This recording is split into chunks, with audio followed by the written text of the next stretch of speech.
Shalom, salam sejahtera bagi saudara yang dikasihi Tuhan. Apa kabar saudara? Semoga baik ya. Tetaplah penuh semangat, bersyukur, dan teruslah memuji Tuhan. Sebelum kita melanjutkan aktivitas, mari kita meluangkan waktu untuk mendengarkan dan merenungkan firman Tuhan di akhir pekan ini, Sabtu 2 Maret 2024. Mari kita bersyukur kepadanya karena kita diberi kesehatan sampai hari ini dan kita akan bersiap menyambut firman Tuhan. Kita berdoa. Ya Allah Bapa yang maha baik yang kami sembah dalam Yesus Kristus. Terima kasih Tuhan untuk hari yang baru, untuk berkat yang baru yang kami terima dari-Mu pada hari ini. Kami bersyukur kalau Tuhan masih mengizinkan kami menikmati hari ini dan kami akan menjalani hari-hari kami ke depan karena kebaikan Tuhan. Tuhan, kami mau selalu di dalam penyertaan-Mu dan kiranya Tuhan menolong kami di dalam segala aktivitas kami. Kami mau belajar di dalam firman-Mu. Firman-Mu lah yang memberi kekuatan, yang memberi penghiburan, dan juga memberi hikmat bagi kami untuk dapat melakukan hal-hal baik yang sesuai dengan kehendak Tuhan. Berfirmanlah Engkau ya Bapa, sebab kami telah siap mendengar. Kasih karunia dan damai sejahtera dari Allah Bapa Tuhan kita dan dari anaknya Tuhan Yesus Kristus dan Roh Kudus menyertai saudara sekalian. Amin. Firman Tuhan untuk kita pada hari ini yang ditetapkan menurut Almanak KKBP Sabtu 2 Maret 2024 tertulis dalam kitab Wahyu 15 ayat 4. Dalam bahasa Batak Pangukapon 15 ayat 4. Demikianlah dikatakan. Tung isema na somakabiariho ali Tuhan dohot pasangapon guarmu ay sasadahodo na badia ay naroma saluhut bang somar somba tujulom ay nunga gabi patar aka panghumu na tigori. Siapakah yang tidak takut ya Tuhan dan yang tidak memuliakan namamu? Sebab Engkau saja yang kudus, karena semua bangsa akan datang dan sujud menyembah Engkau, sebab telah nyata kebenaran segala penghakiman-Mu. Demikianlah pembacaan firman Tuhan. Saudara yang dikasihi Tuhan, Allah itu adil dan benar. Dia akan menghukum dan juga memulihkan umat-Nya. Allah yang dalam segala perbuatannya mengingatkan umat Tuhan atas segala perbuatan yang telah mereka lakukan dahulu. Dalam penglihatan Yohanes, keadilan dan kebenaran Allah sungguh-sungguh dinyatakan di dalam kehidupan umat-Nya. Dalam perjanjian lama kita dapat melihat bukti kedahsyatan hukuman Allah atas kejahatan bangsa-bangsa. Salah satunya ialah Firaun dan pasukannya yang mati tenggelam di laut Teberau ketika mereka mengejar bangsa Israel.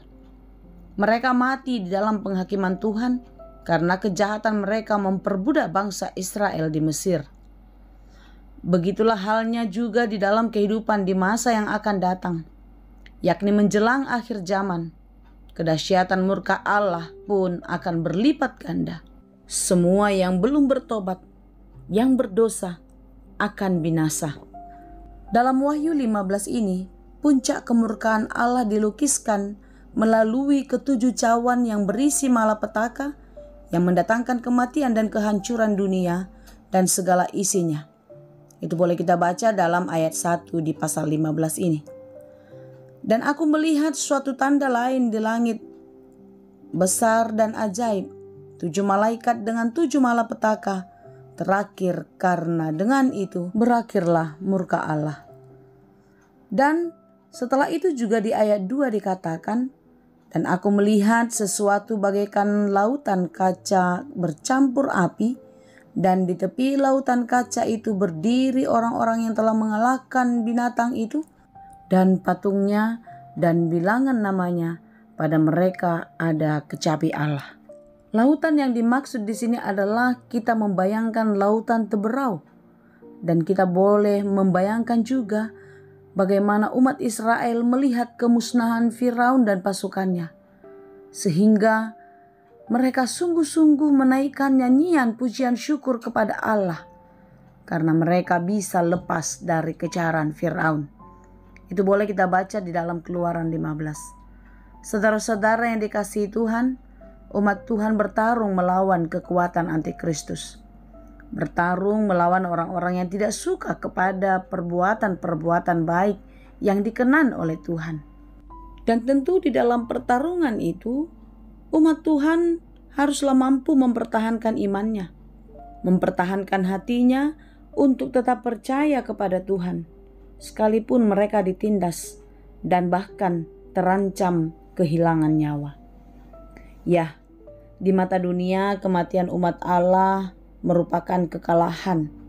Tetapi bagi Tuhan, kematian orang-orang percaya adalah suatu kemenangan. Amin. Sama halnya kematian Kristus itu adalah melambangkan kehinaan. Kematian Kristus melambangkan kebinasaan bagi dunia. Tetapi kebangkitan Kristus adalah lambang kemenangan atas maut dan atas dunia ini. Saudara-saudaraku yang dikasihi Tuhan, Tuhan akan menyatakan keadilannya. Tuhan akan menghakimi orang-orang yang berdosa. Kita tadi telah melihat bagaimana Yohanes memperlihatkan kekalahan dan kebinasaan si jahat di dalam kehidupannya. Mungkin sekarang kita melihat mereka baik-baik saja. Mereka bahagia. Tetapi kita akan menantikan waktunya tiba di mana penghakiman Allah terjadi atas mereka. Saudaraku yang dikasihi Tuhan, kemenangan besar sudah ada di depan mata orang-orang yang percaya. Sekalipun dalam kehidupan mereka mengalami tekanan, penderitaan, beban berat dan lain sebagainya. Tetapi anak-anak Tuhan harus terus percaya dan berpegang kepada Allah. Karena pada waktunya mereka akan bergembira dan menyanyikan lagu kemenangan. Karena Tuhan selalu menyertai dan memberkati. Amin.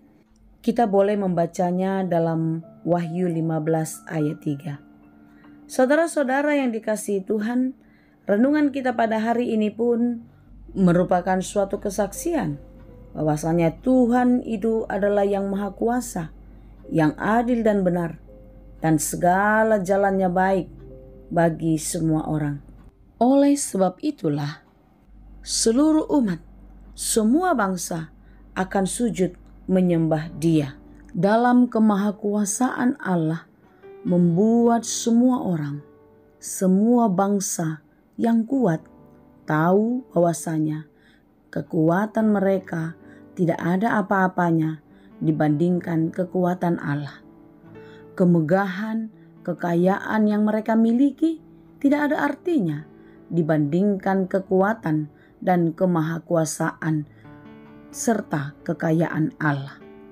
Oleh sebab itulah, saudara-saudara yang dikasihi Tuhan, Allah yang Maha Kudus patut tetap kita sembah di dalam kehidupan kita. Dan semua orang akan melihat kemahakuasaannya. Tidak ada satupun yang dapat kita andalkan untuk kita banggakan, memberikan suatu kemenangan, memberikan keselamatan bagi kita. Tetapi orang-orang yang percaya, orang-orang yang teguh hati di dalam iman kepada Tuhan, maka merekalah yang akan melihat kemuliaan Allah. Merekalah yang akan melihat kemahakuasaan Tuhan dinyatakan atas dunia. Saudara-saudara yang dikasihi Tuhan, tetaplah kuat dan teruslah percaya, teguh di dalam iman. Sekalipun goncangan pergumulan itu sangat menekan, jangan pernah meragukan kekuatan Tuhan. Tetaplah memuji, menyembah Dia.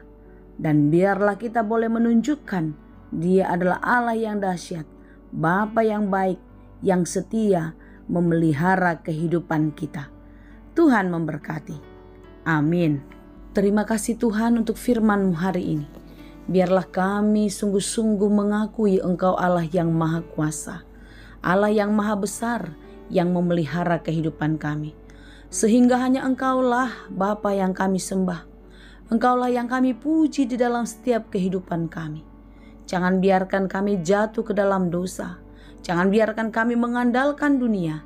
Tetapi biarlah Engkau yang kami sembah, yang menjadi andalan kami di dalam perjalanan kehidupan ini. Terima kasih Tuhan.